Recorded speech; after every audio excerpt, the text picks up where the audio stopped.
Now that we are all acquainted with the spiritual year that begins on the 25th of September, hint hint, nudge nudge, we've been told I should stop mocking people.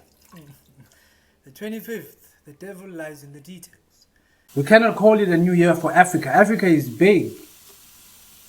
Africa is big. The south is going into spring. Around the equator and going up into Africa towards the northern hemisphere, it's totally something else. Now that we are all getting acquainted with it, if you will be making the pilgrim to Inzalo LaNGa this year, please look out for Izingulube, or the stars in the constellation Orion, particularly Orion's belt. Those group of stars you can see quite easily. Another group is Taurus, the constellation Taurus. That is quite visible, particularly the Pleiades, Islimela. Amakhosikazi kaMujaji, the Holy Judge Mother. That is the term we use because at the beginning of the civil year, not the spiritual, at the beginning of the civil year, if you are standing at Inzalo LaNGa, July 4th, you will see the Pleiades, Isilimela, the constellations which tell us to get our hoes out. The hoeing season is soon to begin. So if you are joining the pilgrimages to Inzalo LaNGa, please be on the lookout. While you're there, I don't know if you guys will be allowed to be there in the evening. I remember the last time being there in the evening a couple of years ago, it was an issue. Please look out for the stars Orion, the constellation Orion, particularly Orion's belt, because those are the three stars that used to have an alignment. It's interesting because they are dating the scientists around. Some are dating. It's never been officially dated, but some are saying 11,500. They're putting it there. The interesting thing is, astrologically, if you're looking at those the rock, those three pillars that line up with Orion's belt, you cannot see the alignment today because they've moved like that because of the precession. If you actually date it, it goes back to about 16,000 years ago. 16,000 years ago. Yeah. I know it sounds kind of Harry Potter-ish, but that is the enigma of the site, and quite out, probably that is one of the reasons why we're going to struggle to get funding to actually get archaeological excavations in there, because it just doesn't fit. It just doesn't fit the narrative that we've been given. A few weeks later, into August, Abesuthu, they start their year. In the West, it's called the purification of the Blessed Virgin. This is where now we get inclined to, because the flip of February is August. That's the flip side. The flip side of February is August, which we have placed Women's Month in South Africa. The entire August is dedicated to women. The Women's March to the Union Buildings in 1956, it happened on the 9th of August. That is what is so creepy about this incident that took place at the mine dumps in Krugersdorp, because it happened at the time that aspect. And manje sidlwenguliwe, yaphuqa yathathwa ngenkani. Umkhosi wohlanga takes place in August.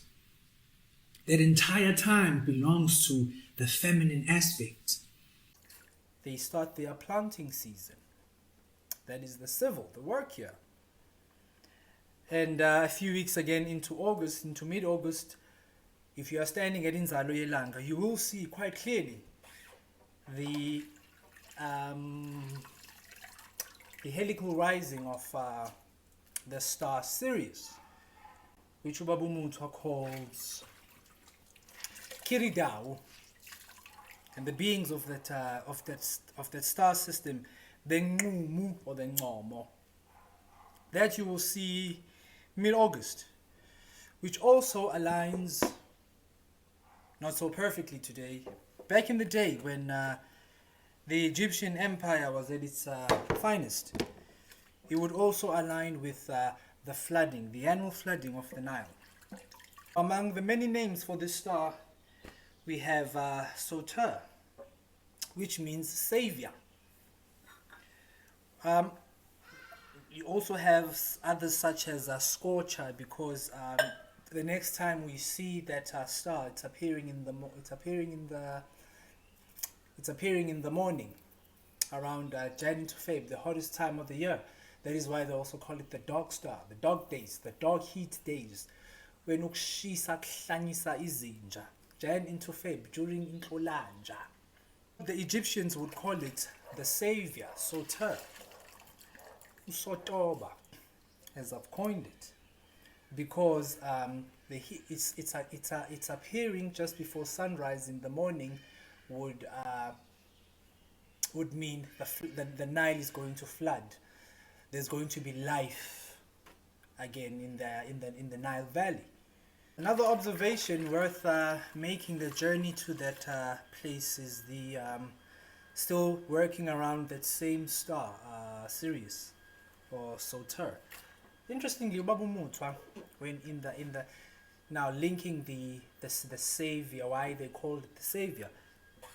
In our tales, Ubaba Mutwa uti, there were beings that came from space, they came from above, and they ended up in our seas, and they adopted the name, or became dolphins and adopted the name Amahlengetwa, the saviors of men who hail from the star Kiridao. They came from the star Soter, the star of the savior. And so in between, I don't like getting into because it's, yeah, but anyway. So in between there, these beings, they come with this spaceship, they spill water everywhere. They are water beings. They are water beings. Ngabantu bamanzi. Ngabantu bamanzi. We just came from the Piscean age, the age of the fish. That is why Jesus, his symbol for the entire ministry is that of the fish. Ubaba Mutwa was aware of these things. So what other symbols was he going to use? Water, amanzi. These fish-like looking beings. Go to his video. Look at the symbols that he's created. They look like fish. So at the end of the story, he says the savior now of these fish-looking people, at the end of his decree, he is cut up into pieces. Can't remember exactly. I think it's 14, which will tie us back again to... But he's cut up. I don't think there's a number in his context. He is cut up into pieces and he is eaten. They Lord Supper him. Here, take, eat of my flesh. Then the rest of the people that were part of that were in the spaceship, they became Amahlengetwa, the saviors of men. Ubaba Mutwa, I'd like to believe, played dumb sometimes, just so he could fit in with you lot. Another observation worth making the journey for is the oh yeah, but you guys will be gone already. It's on the 25th. You will see Sirius rising with Orion. On the 25th at midnight. If you are still there, that is what you will see. But I'm sure most of you will be gone. 22nd, 23rd, 24th at midnight, the orb of Sirius is not above the horizon. 23rd, 24th, it's like this. On the 25th, it's above the horizon. You can clearly see it. Another time to actually make this pilgrimage would be the January 31st, New Year's Eve. to observe the star series, to observe the culmination of the star series. That is the star series at the highest point in the sky. That's one of the other reasons why we celebrate New Year's Eve and start a new year on the 31st of Jan.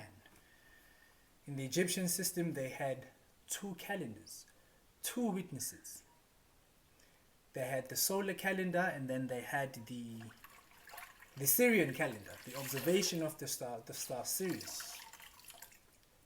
Seeing how many days it takes to get from that high position and then return to that high position, and then they would, if I remember correctly, I think it's called calendation, to get to the 365 day number. The devil lies in the details. That's where we miss it. And you don't have to wait for a new year to make your way out to these sites. Like I just said, in Jan you can be there to check, to make an observation.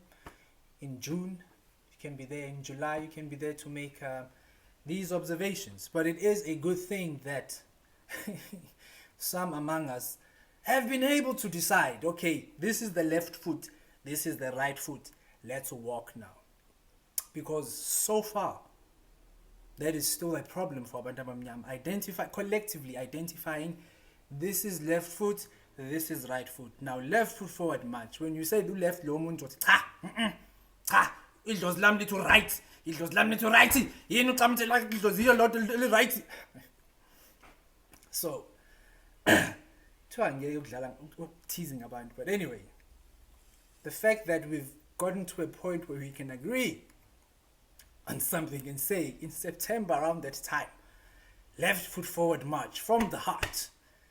It's hamba kanje. It's great, it's brilliant, it's a blessing.